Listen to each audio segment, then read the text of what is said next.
Paz do Senhor. Paz do Senhor, meus irmãos. Boa noite a todos. Eu quero começar pedindo desculpas, porque para alguns que viram domingo passado, acho que eu fui meio chato com vocês. Na porta da igreja. Alguns se recordam, né? Que eu estava entregando os panfletos lá sobre os estudos. Eu acho que eu estava sendo um pouquinho chato com vocês, né? Mas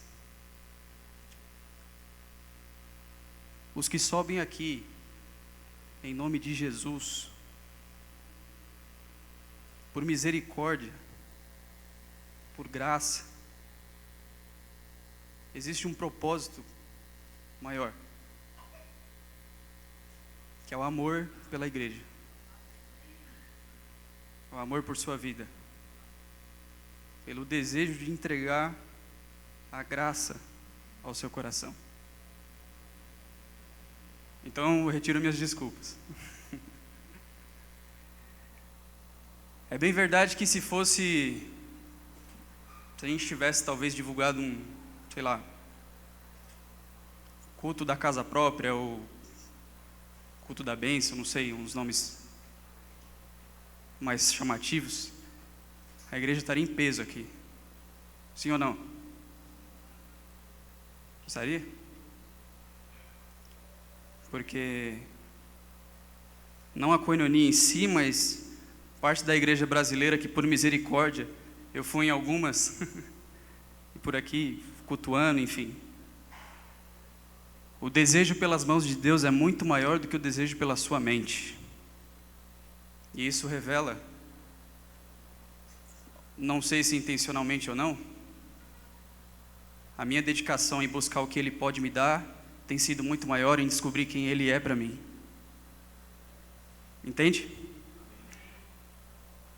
Eu passei alguns dias, alguns domingos, alguns momentos, Elias, Pastor Júlio, falando sobre a importância de estudar os atributos de Deus. Vão ser 5 quintas-feiras apenas. Talvez se todas as quintas-feiras até o fim de sua vida você viesse ouvir sobre os atributos de Deus, não seria o suficiente para dizer quem Ele é. Mas são 5 quintas-feiras que eu espero que você esteja aqui, porque você precisa saber a que Deus você serve.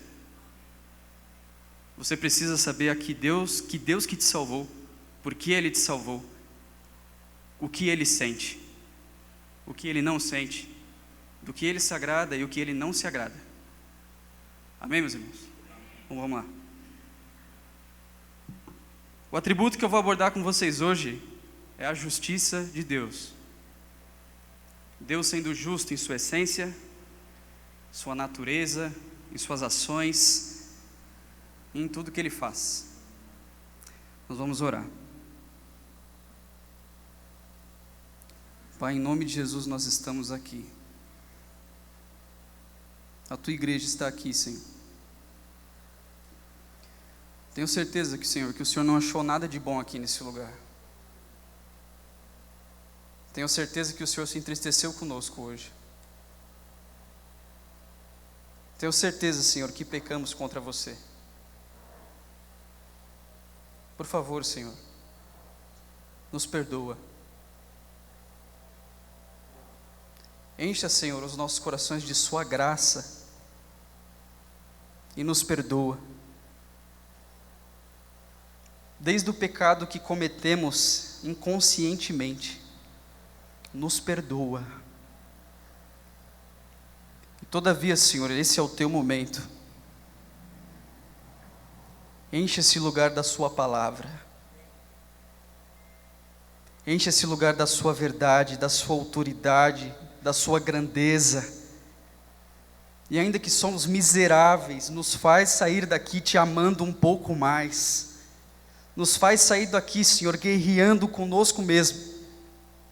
Por favor, Senhor, por favor, eu te peço em nome de Jesus, nos ensina mais um pouco sobre Você.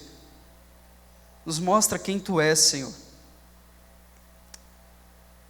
Venha ser glorificado, Pai. Em nome de Jesus. Amém. Vamos lá.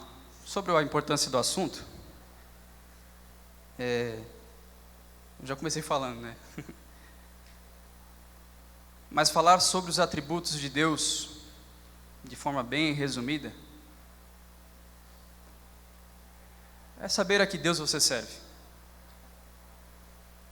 Um exercício bem simples, guardado as suas devidas proporções. Eu não posso amar quem eu não conheço. Eu mesmo não acredito no amor à primeira vista. E se eu olhar o poder do amor, da palavra, do significado, do que ela significa para o ser humano, realmente não existe. Quem é casado, eu acho que é o exemplo mais fácil, mas sei lá, você pode aplicar também para uma amizade, por exemplo. Você não vai passar a amar a pessoa no primeiro dia que você viu e você vai viver, nossa, vou casar com essa pessoa, eu amo essa pessoa. Isso é impossível de acontecer. Porque quando o tempo passa, você conversa com ela, você descobre os seus pensamentos, as suas características, a sua maneira de agir, de pensar, de ser, para então rolar uma identificação e então você passar a amá-la. Sim ou não? Certo? Eu posso e passo a amar alguém conforme eu conheço esse alguém, me identifico, parece que o propósito dela é o mesmo que o meu, e então passamos a nos gostar e construir história. Sim ou não? Por que com Deus ia ser diferente?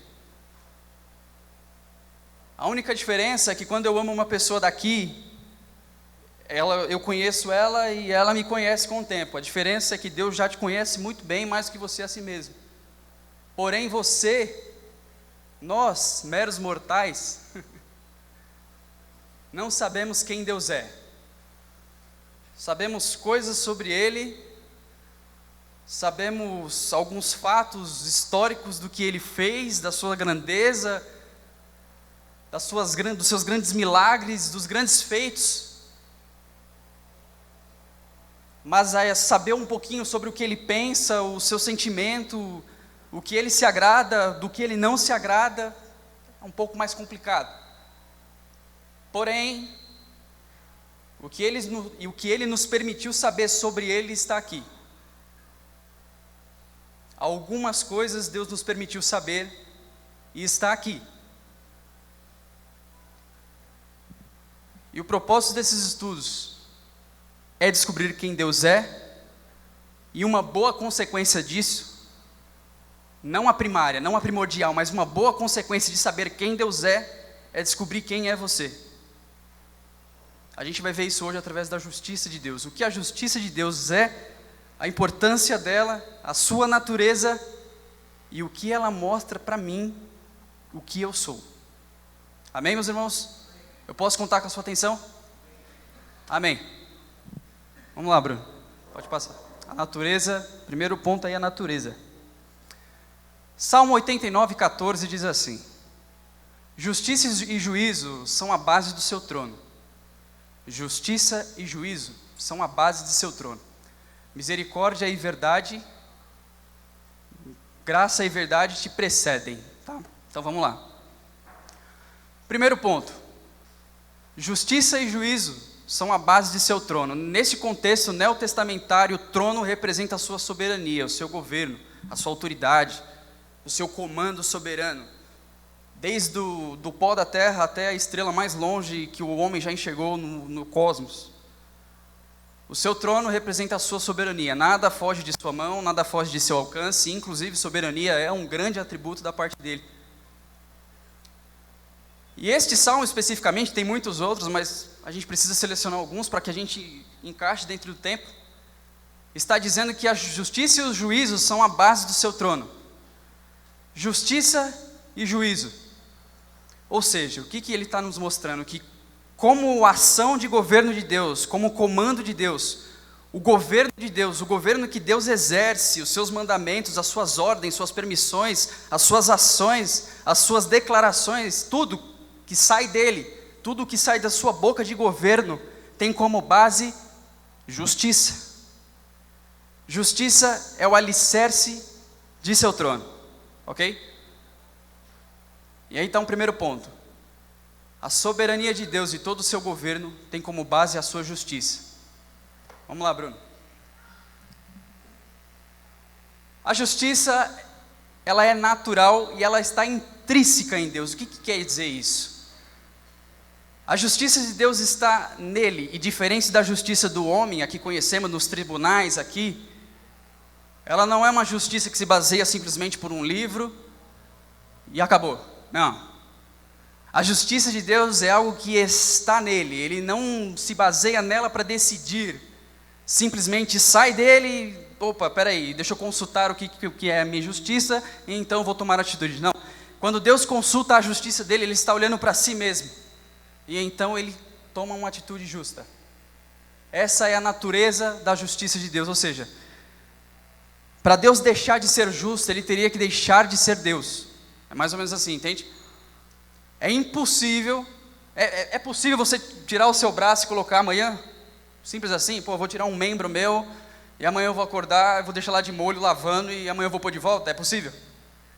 Pense mais ou menos assim, a justiça de Deus não pode sair dele, é algo intrínseco que está dentro de si, ela compõe, ela é parte da natureza de Deus. Se você pensar, quem é Deus? Deus é justo. A justiça é Deus, Deus é justo. Sem justiça ele não poderia ser Deus. Ser Deus sem ser justo, impossível. Ele é o que é, porque ele é justo. Amém? Todos entendendo até agora? Vamos lá, Bruno. E aí a gente vai começar a destrinchar agora. Ser justo significa que Deus tem em sua égide, ou seja, em sua proteção, no que o cerca, o julgamento de tudo e de todos. Vamos lá, próximo. Julga tudo e todos sem abrir exceções. Como eu disse, se a natureza de Deus é ser justo, ele não pode abrir exceções de injustiça. E o que, por um exemplo muito prático e fácil de ser entendido, o que a gente reclama muito no Brasil é de impunição, sim ou não? A criminalidade é alta, as coisas acontecem, talvez não em nossa família, mas a gente abre ali um Datena da vida, e a gente vê coisas acontecendo bizarras, absurdas, e a gente pensa, cadê a justiça? Cadê a ação justa? A justiça ela é impune, sim ou não? A humana, a forense. Mas a justiça de Deus não pode. A justiça de Deus não pode ser impune. Isso é impossível. Não porque ele decide, não porque ele, eu vou abrir exceções. Deus não abre exceções. A Bíblia diz que Deus não tem prazer na morte do ímpio. Me fugiu o endereço agora, mas está lá. A Bíblia diz que Deus não tem prazer na morte de um ímpio, sim ou não? Mas a justiça é feita. Isso quer dizer que a justiça de Deus pode estar até acima do que lhe apraz. Ele até sofre com a morte do ímpio. Se ele sofre, quer dizer o quê? Que ele não desejava, que ele não queria aquilo, mas a justiça precisa ser cumprida. Deixa eu exemplificar isso para você, uma pergunta normal hoje, talvez que eu já ouvi muito de ímpios, de pessoas que não estão com Deus. Se Deus é bom, se Deus é justo, se Deus é o que dizem ser, por que acontece tanta injustiça no mundo em que vivemos? Por que tantas mortes? Por que tantas crianças morrendo, crianças passando fome? Por que cristãos estão sendo perseguidos? Por que coisas injustas acontecem num mundo onde um Deus justo é dono? E as respostas que eles têm para essa pergunta é o quê? Eles chegam à conclusão de que Deus não é justo. Sim ou não? Deus não é justo. A fome está no mundo. Deus não é justo. As crianças estão morrendo. Deus não é justo. Acidentes acontecem com pessoas boas. A questão não é essa. Deus é justo e bom. Porque Ele sendo justo, Ele não pode impedir a punição. E o salário do pecado? A humanidade está em pecado. E ela paga e recebe o salário dela. Mas você não responde para um ímpio assim. Essa é a oportunidade de dizer que Deus é bom, sabe por quê? Porque mesmo eu e você, estando enquadrado numa situação de injustos que somos, Ele ainda decidiu ser tão bom e salvar injustos como eu e você. Então, não devemos olhar para a injustiça do mundo como, poxa, Deus deixou de salvar. Não, ainda merecemos toda a injustiça da história. Nós merecemos toda a injustiça que qualquer um passa lá fora. Mas mesmo assim Ele decidiu ser bom e salvar alguns. E levar alguns ao arrependimento. Deus deixou de ser justo? Não, Ele continua sendo justo e ainda assim é bom. A base de seu governo, a base de seus decretos são justiça e misericórdia. Amém, meus irmãos? Estão entendendo? Eu não vou me soltar hoje aqui, para depois vocês ficarem me zoando, né? Que eu fico gritando, que eu fico... Não vou. Senão eu vou me perder. Vamos lá, Bruno, para o próximo. A natureza da justiça de Deus e seus métodos. Nós vamos passear agora por alguns versículos maravilhosos que descrevem essa justiça. Tem muito mais do que isso, mas acredito que isso é o que Deus tem para nós hoje, amém? Vamos lá. Um Salmo 9:4 diz assim: pois tu tens... Eu vou ler aqui e obviamente não vai dar tempo de vocês abrir a Bíblia junto comigo, porque eu sou bem dinâmico. Se o Bruno conseguir colocar na tela, beleza. Mas acima disso, presta atenção, amém? Salmo 9:4, pois tu tens sustentado o meu direito e a minha causa, tu te assentaste no tribunal, julgando justamente. Deus é justo. O que isso quer dizer? Olha só, Deuteronômio 32, versículo 4, Ele é a rocha cuja obra é perfeita, porque todos os seus caminhos são justos. Deus é a verdade e não há nele injustiça. Justo e reto é. Esses versículos começam a descrever o quão sério é a justiça dele. O quão tenebroso, poderoso e avassalador é este atributo. Escute, Salmo 36, versículo 6, a tua justiça é como as grandes montanhas, e os teus juízos são grandes abismos. Senhor, tu conserva os homens e os animais. Presta atenção, a tua justiça é como grandes montanhas, e os teus juízos são como grandes abismos. De forma bem simples, a justiça de Deus é alta e profunda. Nada pode passar impune ao seu julgamento. Não há nada aos olhos santos de Deus que passe. Deus sofre com a injustiça de hoje. Deus sofre. Sofrer é um termo humano, né? Deus sofre com a dor do passado, do que acontece, do que aconteceu, do que vai acontecer. E uma coisa é certa: Deus não está calado no seu trono, e Deus não está acomodado, aceitando isso como se não fosse fazer nada. Há um fato sobre ele: Deus julgará tudo e a todos.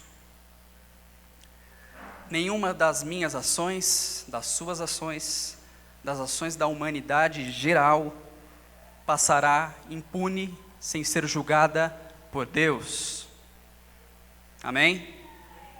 É impossível isso acontecer. Para terminar, Jó 36, 23. Quem lhe prescreveu o seu caminho? Quem disse o que você tem que fazer? Ou quem lhe dirá, tu cometestes maldades? O sentido do texto não é que o texto não está procurando corajosos que acusem Deus de ser injusto, não é isso. O texto é uma afirmação de que é impossível apontar, acusar Deus de maldade e de injustiça. Porque Ele é justo. Ele é justo. E é impossível a maldade estar com Ele. Há um senso de justiça em Deus que o impossibilita de ser mau. Talvez o meu critério de maldade e o seu seja um, mas de um Deus justo, santo, irrepreensível, não há maldade.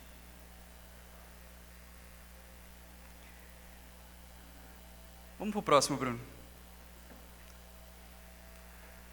A justiça de Deus consiste em dar a cada um o que lhe é devido. Vamos lá.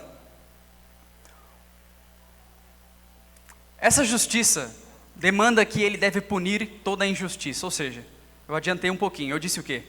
Que é impossível a injustiça passar por seus olhos. Êxodo 34:7, no final do versículo diz: ao culpado não tem por inocente.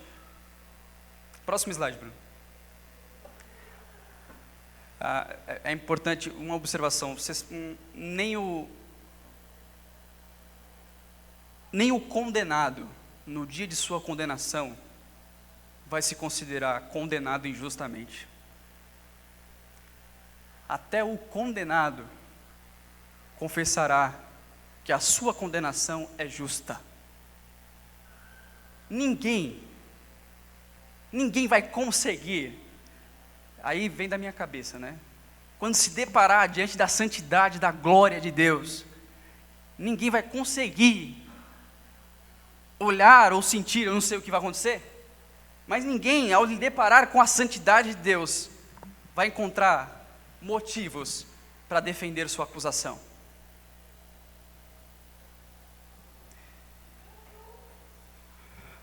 Uma coisa também muito perguntada, né, muito falada, muito ouvida, a famosa frase: a justiça de Deus tarda, mas não falha. Se você falou isso aí, não fala mais não. A justiça de Deus não tarda. Seu tempo não é o de Deus. Sim ou não? A gente já ouviu isso muitas vezes, né? Louvores, pregações, enfim. O tempo é de Deus. Um tempo incompreensível. Pedro teve, inspirado pelo Espírito Santo, disse que, me lembrem, um dia é como 1000 anos, e 1000 anos é como um dia. O que Pedro estava querendo dizer com aquilo? Bom, o nosso tempo se mede em milésimos, segundos, minutos, horas, dias, meses, anos, séculos, por aí vai. E aí Deus vem, usa Pedro e fala assim: para mim isso não é nada. O tempo de Deus, que se move por sua justiça também, porque o tempo está totalmente ligado ao seu governo, aos seus decretos. Que fique bem claro, a justiça de Deus não tarda. E se você sabe da sua condição pecadora, é até bom que ela tarde um pouquinho. Bom, esse é o propósito desse estudo. E veja bem, quando descubro quem Ele é, eu descubro quem eu sou. Até agora nós vimos que a justiça de Deus é algo que está nele, é algo que pertence a Ele, e tão importante que Ele usa como base para os seus governos, os seus decretos, as suas ações. Mas o que esta justiça assustadora, absurdamente grande e forte, mostra, o que ela revela sobre mim? Vamos lá? Próximo slide. Vamos lá, então vamos entender. Vamos aí viajar. O que a justiça de Deus mostra sobre mim? Justiça é a base do seu governo, como vimos em Salmo 89:4, certo? A base de sua justiça é a sua santidade. Se eu não sou santo, é impossível ter atitudes justas. Sim ou não? É impossível. Se Deus não tivesse o atributo de santidade, ou seja, de separação, de único, de falhas impossíveis de acontecer, de perfeição, de glória, santidade, separado como único. Como que ele ia ser justo? Veja bem, nós entendemos a natureza de sua justiça, como ela influencia no governo de Deus, e agora vamos ver como a justiça de Deus é influenciada, para depois entendermos o que a justiça de Deus revela sobre mim. Vai acompanhando devagarzinho. Sua santidade está revelada em suas leis, irmãos. Parte de sua santidade está revelada em suas leis, ou seja, tudo que Deus nos deixou a saber de lei, do que o agrada, do que não agrada, revela algo muito forte sobre ele, sim ou não? Vamos exemplificar isso? Se eu chego na Gabriela e falo assim: Gabriela, eu não quero que você haja assim comigo, porque me sinto assim. Óbvio, guardadas suas devidas proporções, eu estou dizendo para ela: não rompa a lei que eu te dei, porque ela me desagrada. Pegou? Sim ou não? Em algum momento da sua vida, você já chegou em alguém e disse isso: olha, não faça isso comigo, porque isso não funciona comigo, isso não é bom para mim, enfim. Guardadas suas devidas proporções, essa é a santidade de Deus, e é como ela opera na sua lei. A lei de Deus, além de ser criada para mostrar ao homem como ele deveria ser, andar e agir, e construir e fazer, automaticamente ela me mostra algo sobre ele, que é: se Deus mandou eu não matar, Ele não tem prazer na morte. Se Deus mandou eu amar o meu próximo, quer dizer que Ele não tem prazer no seu ódio. Pegou o raciocínio? Porque eu falo parte de sua lei revela a sua santidade, porque a santidade de Deus é como Ele mesmo, infinita. É uma santidade incompreensível.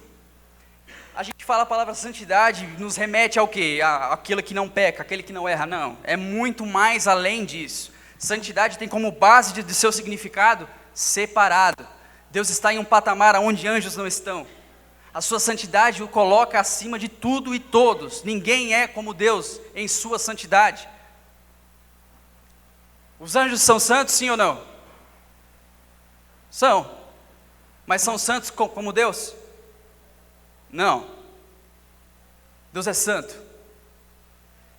E por isso Ele é justo. Isso me leva a uma pergunta, vamos lá. Se sua justiça é a base do seu governo, e a justiça tem que ser feita, quem vai ser julgado por essa justiça? Quem desobedece à sua lei, que revela a sua santidade. Vamos lá, Bruno, próximo slide.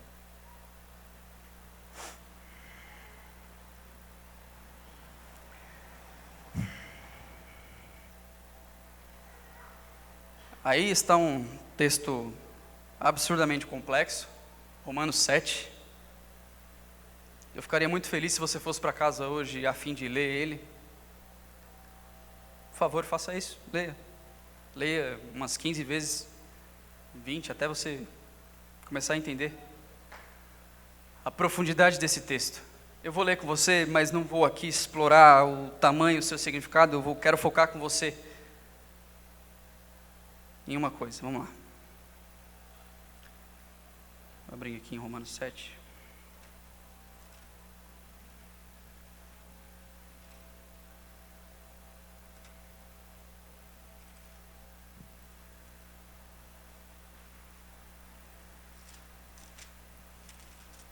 Se você não precisa abrir não, só me escuta, tá bom?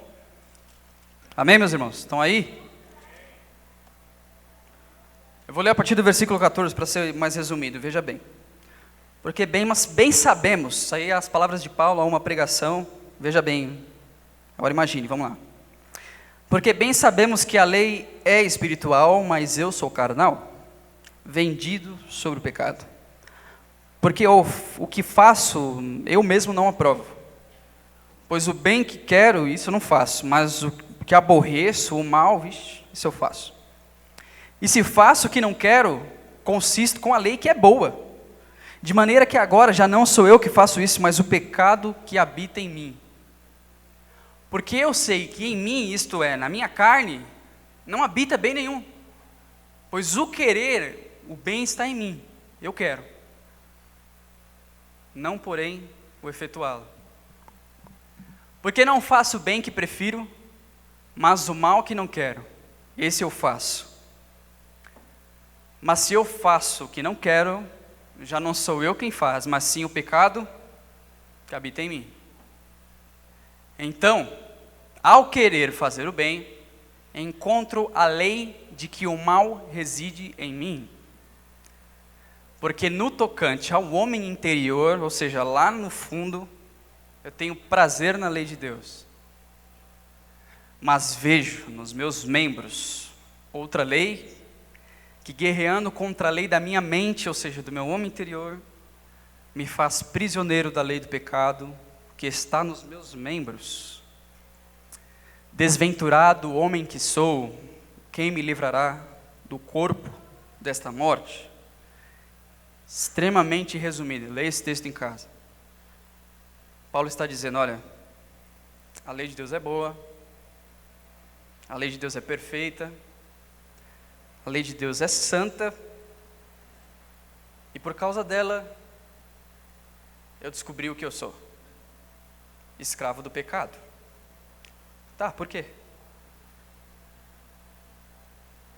Porque para eu conseguir cumprir a lei, eu não poderia ter desobedecido nenhuma.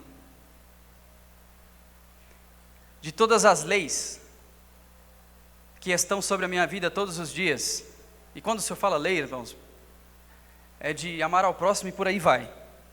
Tudo que você, pelo menos já ouviu alguma vez, tudo que é lei, tudo que é santo, tudo que Deus lhe ordenou a não fazer, ou enfim, ou a fazer também.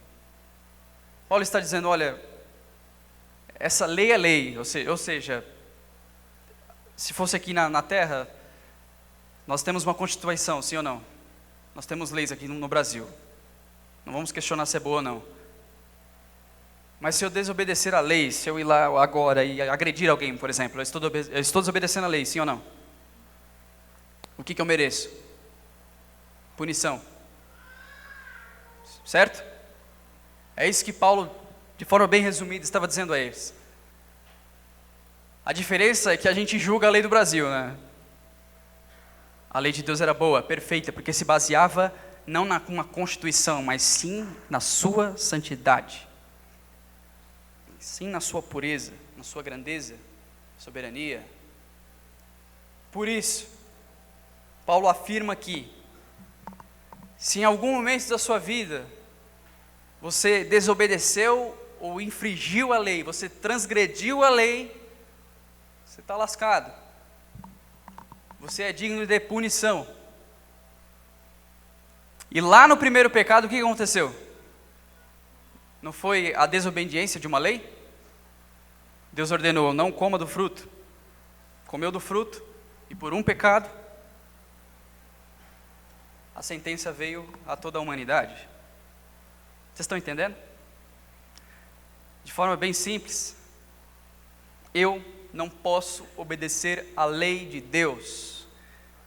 Não porque ela é difícil para mim, mas não porque, poxa, Deus foi carrasco, Deus foi maldoso, Deus foi muito exigente, não. Deus estava sendo Deus e dizendo quem Ele é através de sua lei. E a lei de Deus, como Paulo disse, ela veio para mostrar como Deus é bom, e o resultado disso foi mostrar como eu sou mau. Porque eu não consigo obedecer esta lei, e se não obedeço essa lei, eu sou digno de punição, e se eu sou digno de punição, eu sou vítima de toda aquela justiça que lemos agora. A justiça de Deus está em nossa mira. A justiça de Deus está apontada para a humanidade, esperando o tempo certo de ser acionada. Vocês estão entendendo? É comprovado. E não é o foco, mas quando evangelizar alguém, não diga apenas que Jesus ama. Isso é uma grande verdade. Mas as pessoas precisam saber por que Jesus ama ela. Como é que as pessoas vão saber Como é que eu não conheço o que Jesus fez, vou saber se Ele me ama simplesmente porque você falou? Não. Porque o amor se revela aonde estava o meu destino. Eu era por natureza filho da ira. Em outro momento a gente vai estudar sobre a ira de Deus. Mas eu era por natureza vítima da ira de Deus, da justiça de Deus, da santidade de Deus. Eu merecia honrosamente a punição dele. E por que Jesus me ama? Porque Ele tomou a punição em seu lugar por amor a mim. Então, quando você for exercer o seu chamado de cristão, e alguém te der espaço para pregar o Evangelho, não diga apenas que Jesus ama, mas diga o porquê Jesus ama. Amém? Amém? Bom, vamos continuando.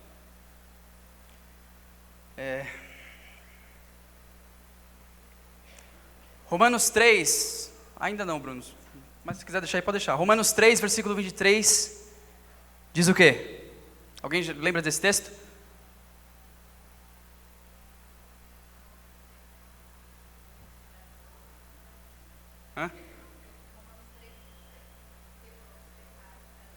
Todos pecaram e estão destituídos da glória de Deus. Confirma que está em Romanos 7? Se todos pecaram e estão destituídos da glória de Deus, não há bem algum em mim, eu não posso encontrar a Deus, eu não posso chegar perto de Deus, eu não posso criar soluções para minha condenação, não há bem algum em mim. Não há nada que eu possa fazer que eu possa conquistar a misericórdia de Deus. Não há nada que eu possa fazer para que Deus abra uma exceção para mim da sua poderosa, infinita e aterrorizante justiça. E agora? Como que eu vou chegar no tribunal de Deus no grande dia? Eu vou dizer, poxa, eu tentei, eu me esforcei, eu fiz a obra missionária, eu cumpri com alguns deveres. Será que o Senhor não dá para abrir uma exceção? Não tem um lugar apertado para mim lá no canto do céu? É triste falar isso aí, né? Lembra um homem que estava vendendo terreno no céu. É impossível eu conquistar a passagem do céu. Não porque Deus decretou que é impossível. Muito pelo contrário, Deus disse, é possível, cumpra com a lei. Se você cumprir com a lei, seja bem-vindo. Ninguém vai cumprir com a lei. Ninguém conseguirá cumprir essa lei. E por isso, lá em Romanos 14, 11, diz assim: diante de mim todo joelho se dobrará, toda língua confessará que eu sou Deus. Deste modo, cada um de nós prestará contas de si mesmo a Deus. Eu sou vítima. Você é vítima. Você está na mira da ira de Deus. Vamos lá, Bruno, vamos. O tempo está se esgotando. A gente vai falar do seu amor e entender como Deus continua sendo justo, salvando o injusto.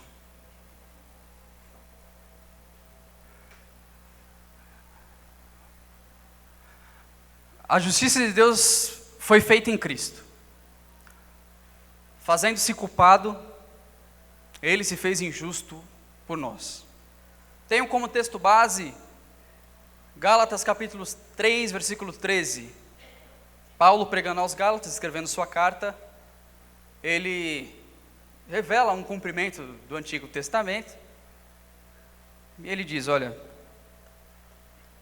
Ele se fez maldito por nós, se referindo a Jesus Cristo, porque se não me engano em Deuteronômio 21, não me lembro o versículo, está descrito uma lei, que todo aquele que for pregado no madeiro é amaldiçoado. Então Paulo pregando aos Gálatas, ele diz, olha, aquele que não era maldito, se fez maldito por vocês. Deus simplesmente, em sua santidade, soberania, grandeza, amor, compaixão e tudo o que há de bom, tornou-se, se fez injusto por nós. Vamos lá, Bruno, próximo slide. E então, Lucas 5, 24, revela o que a justiça é. Um pouco mais sobre ela. Ora, para que saibais que o Filho do Homem tem sobre a terra poder de perdoar pecados, disse ao paralítico: a ti digo, levanta-te, toma a tua cama e vai para a tua casa.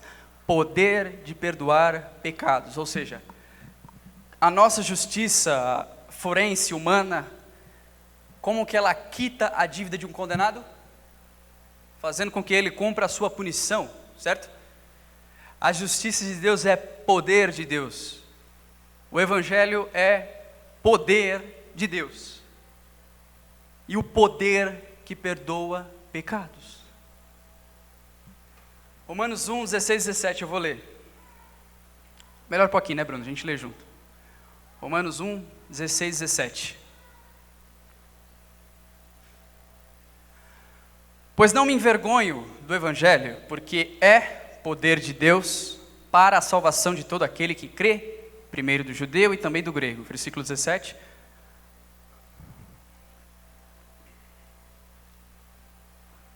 Às vezes trava, né?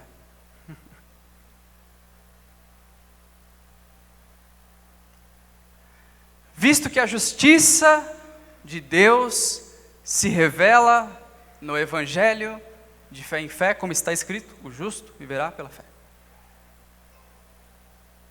O Evangelho é o poder de Deus para perdoar o pecado do injusto. Do injusto. O Evangelho é poder de Deus para mostrar para mim a condição que eu sou diante de um Deus justo. O que eu sou? Um miserável, um pecador, depravado.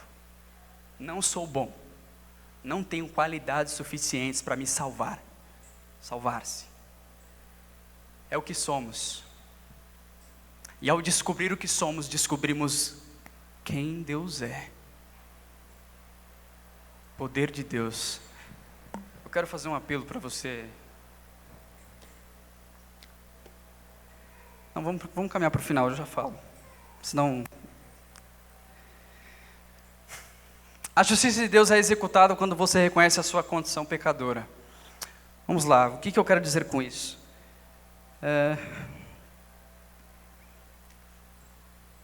O momento em que você aceitou o seu Cristo, que você confessou os seus pecados, você morreu para você.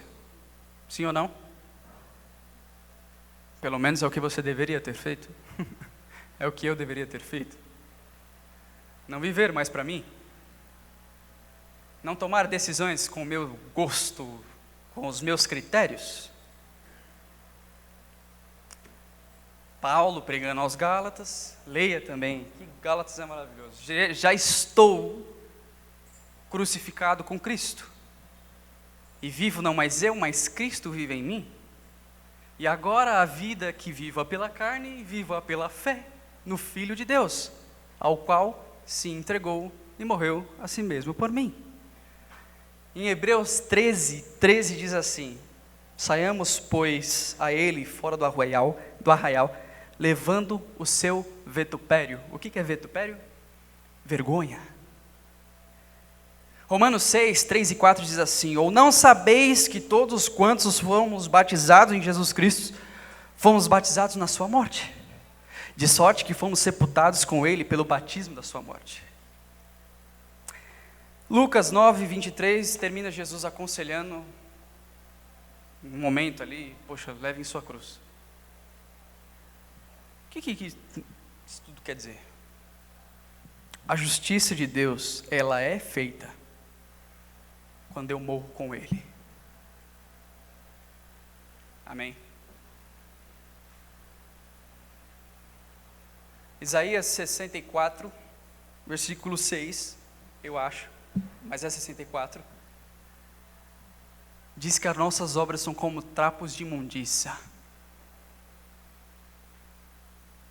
Não há nada que você possa fazer para se salvar-se, cristão.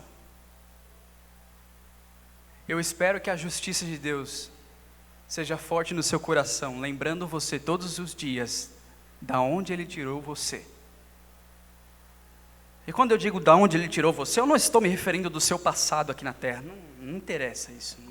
Histórias bonitas sempre são bem-vindas, mas não é esse o caso. Deus te livrou muito mais além de onde você estava. Deus te livrou da ira dEle, da sua justiça, da sua punição. Em Apocalipse, se eu não me engano 6, eu preciso comer peixe, né? Peixe traz memória, é isso? A Bíblia diz que no final dos tempos os homens desejarão que as montanhas saltem e caiam sobre ele, desejando a morte, mas não a encontrarão. A ira de Deus, avassaladora, soberana, santa, justa, está vindo sobre a humanidade, e você estava lá, e Ele decidiu por misericórdia ir no seu lugar. Ele foi lá desejar que a montanha salta, caísse, sei lá, subia, caísse sobre ele. Ele foi lá por você.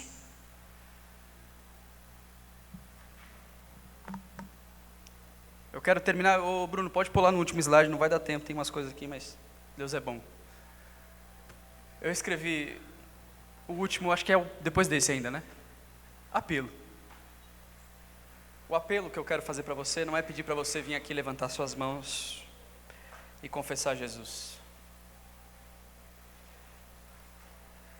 Mas eu quero que você repense, assim como eu estou repensando, o que é o Evangelho para você.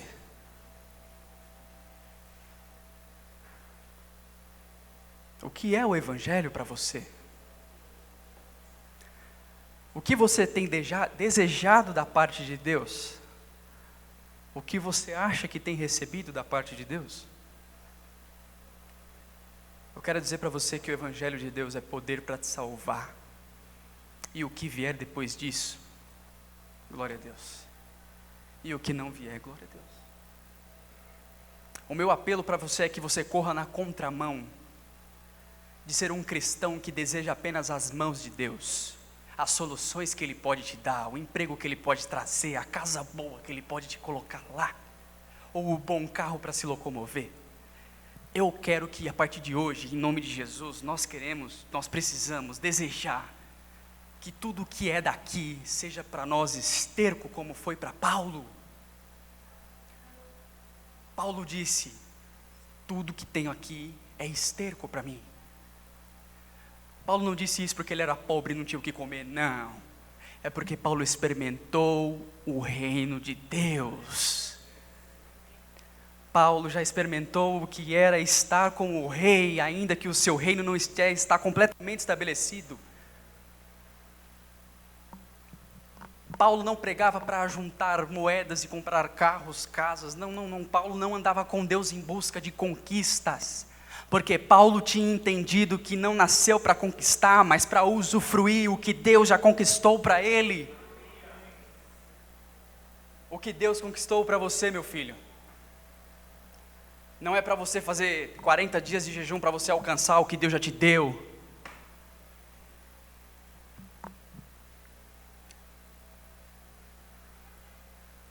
O que Deus já te deu, vida eterna. Viva na vida eterna e não corrompa a alegria do seu coração com as coisas que a traça e a ferrugem vão consumir. Viva para a vida eterna e não chore pela acusação que você sofre, ou pela injustiça, ou pela frustração, mas chore por almas que estão se perdendo e você não está fazendo nada.